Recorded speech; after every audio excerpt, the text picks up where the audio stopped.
Once upon a time, in a vast forest surrounded by tall green trees and shimmering rivers, there lived a clever little monkey. He was known throughout the forest for his sharp mind, quick wit, and mischievous tricks. He lived high up in a large banyan tree that stood near a cool stream. Every morning, he would swing from branch to branch, playing and chattering with birds, teasing the deer that came to drink, and munching on sweet fruits that grew in plenty. Not far from the monkey's tree lived a wild boar. The boar was strong, fierce, and short-tempered. His tusks were long and sharp, and most animals of the forest kept a safe distance from him. He liked to dig the ground near the stream, searching for roots and tubers to eat. But while he was powerful, he was not very wise. He was quick to anger, and often fell into traps because of his temper. One hot afternoon, as the monkey was resting on a branch after eating a bunch of ripe bananas, he saw the boar down below, snorting and digging in the mud. The boar's snout was caked with dirt, and he looked frustrated because he couldn't find any tasty roots. The monkey thought it might be fun to play a little prank. He climbed down a few branches and called out, "Hey, boar, why do you always dig in the same spot? You'll never find good roots there." The boar looked up angrily. "Mind your own business, monkey." He growled. The monkey giggled. "But I'm only trying to help. There are much sweeter roots near the hill beyond the stream. I saw a rabbit digging there yesterday. He looked very happy while eating." The boar paused, his ears twitching. He wasn't sure whether to believe the monkey, but the thought of missing out on delicious roots made his mouth water. "Are you telling the truth, monkey?" "He grunted, of course," said the monkey innocently. "Why would I lie? If you dig there, you'll find roots as soft as bananas and as sweet as honey." Without another word, the boar ran off toward the hill. The monkey burst into laughter. He knew that the ground near the hill was full of thorns and stones, not soft roots. From his branch he watched as the boar started digging, and soon began squealing in pain as thorns pricked his snout. "Ouch, ouch, what kind of trick is this?" he cried angrily. When the boar realized he had been fooled, he roared, "You wretched monkey, I'll get you for this." He charged back toward the banyan tree, his tusks flashing in the sunlight. The monkey, quick as ever, climbed higher into the branches and shouted, "Calm down, my friend. You just have to learn to laugh sometimes. You take everything so seriously." But the boar didn't find it funny. "You'll pay for this." He grunted and stormed back into the forest. The monkey chuckled for a while, but then began to feel a little uneasy. He had made a dangerous enemy. A few days later, the boar met his friend the jackal in the forest. The jackal was sly and loved gossip. When the boar complained about how the monkey had tricked him, the jackal's eyes gleamed with mischief. "Why don't you teach that monkey a lesson?" the jackal said. "I have a plan." The boar's ears perked up. "A plan? Tell me." The jackal grinned.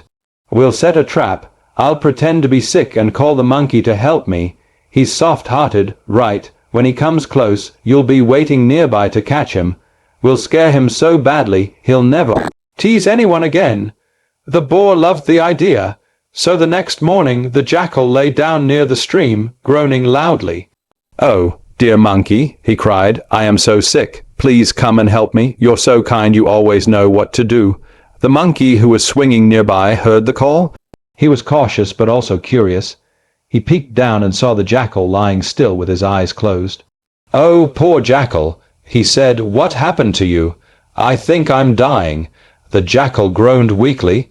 "But maybe, if someone gives me cool water from the stream, I'll feel better." The monkey scratched his head. How strange, he thought. The jackal never talks politely to anyone. Why is he being so sweet now? Then, out of the corner of his eye, he saw the bushes behind the jackal shake slightly. He knew someone was hiding there. Smiling to himself, he said, "All right, jackal. I'll get you water, but first let me test something." He plucked a dry branch from the tree and dropped it toward the bush. Instantly the boar burst out, thinking it was the monkey, and shouted, "Got you now." The monkey howled with laughter from above.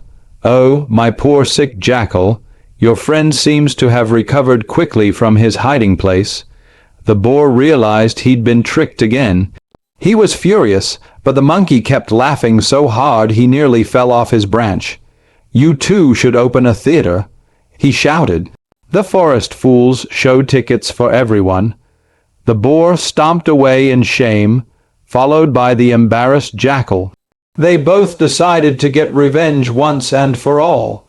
"We can't outsmart him with tricks," said the jackal, "but maybe we can trap him using his own cleverness." So they waited and watched. After a few days, the monkey climbed down to the stream to wash some fruits he had collected. The boar and the jackal were hiding behind some bushes nearby. The boar whispered, "This is our chance. When he comes near the water, I'll charge at him." But the monkey saw their reflection in the water before they could move.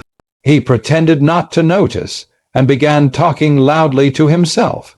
"Ah, what a beautiful day. I think I'll wash my fruits here. But wait, what is that? I see two reflections, one of a jackal and another of a boar. Oh no, maybe they drowned, poor fellows." The boar and jackal looked at each other in confusion. "Drowned?" whispered the jackal. "He's talking nonsense." The monkey then said, "I must pull them out and save their lives. But I should be careful if I touch the water. I might drown too." Then he picked up a long stick and began to poke the water, pretending to pull out the reflections. Each time he poked, he splashed water on the bushes, and both the jackal and boar sneezed loudly. "Achoo!" The monkey burst into laughter. "Oh, my brave heroes, still alive, I see," he shouted. "Next time, try hiding behind trees, not your reflections." The animals in the forest began to hear about how the monkey had fooled the boar, and the jackal not once but twice. Everyone laughed whenever the boar passed by. Even the parrots mocked him from above. The boar's anger turned to shame, and he decided he would no longer be made fun of. He stayed deep in the forest, away from others. Time passed, the rainy season came, and the rivers overflowed. One day, heavy rain began to pour, and soon the stream near the banyan tree swelled into a flood. The monkey's tree shook as water reached its roots. He climbed higher and higher, but he was worried he had stored his food in the lower branches, and now it was being washed away. At that moment he saw the boar struggling against the strong current. The boar was trying to reach higher ground, but was being pulled by the water. Despite everything, the monkey felt pity. He called out, "Boar, climb up this tree. Hurry before the water sweeps you away." The boar looked up in surprise. He hesitated for a moment, but then realized he had no choice. He swam toward the tree and climbed onto a low branch. The monkey reached down and helped him. Both of them sat there, drenched but safe, as the rain continued to pour. For a while neither spoke. Finally, the boar said, "Why did you help me after all the things I tried to do to you?" The monkey smiled softly. "Because anger never brings peace, my friend. I teased you, yes, but I never wanted to harm you. When we fight, we both lose. The forest is big enough for both of us to live happily." The boar looked at him for a long time, then sighed. "You're right, monkey. I was foolish. You may be clever, but you're also kind. Let's forget our quarrels and be friends." The monkey grinned. "Agreed, but on one condition, no more digging under my tree." The boar laughed for the first time in a long while. "Deal," he said. When the rain stopped and the flood receded, the monkey and the boar climbed down together. From that day on, they became the unlikeliest of friends. The boar would guard the base of the tree from predators, and the monkey would throw him fruits from above. They shared stories, laughter, and sometimes even naps in the shade. The other animals were amazed.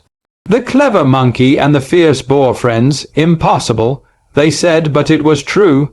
Their friendship became a legend in the forest, reminding everyone that wit and strength could live side by side when there was understanding. Months later, one day, a hunter entered the forest with his nets. He saw the boar and thought, that will be a fine catch. He set a trap near the stream and waited. The boar, unaware of the danger, was walking nearby. But the monkey, watching from above, noticed the net glimmering in the sunlight. He shouted, "Boar, stop, there's danger ahead." The boar froze just in time. The hunter, realizing he'd been spotted, tried to grab his net, but the monkey swung down and threw fruits and branches at him, making loud noises. The commotion scared the hunter away. The boar looked up at the monkey with gratitude. "You saved my life," the boar said. "Twice you've shown me kindness. I will never forget this." The monkey smiled. "Friends help each other, that's what friendship means." From that day on, the monkey and the boar were inseparable. They taught the other animals that wisdom without kindness was hollow, and strength without compassion was dangerous. They learned to laugh together, share together, and face troubles together. As the years passed, they grew older but remained close friends. The forest often echoed with their laughter, the clever monkey's chattering and the boar's deep grunts of joy. When new animals came to the forest and asked about their friendship, the elders would say, "Once there was a clever monkey and a proud boar. They fought, they fooled each other, but in the end, they found something far more precious, understanding." And so, the story of the clever monkey and the boar spread across the jungle, teaching everyone that wit may win battles, but friendship wins hearts.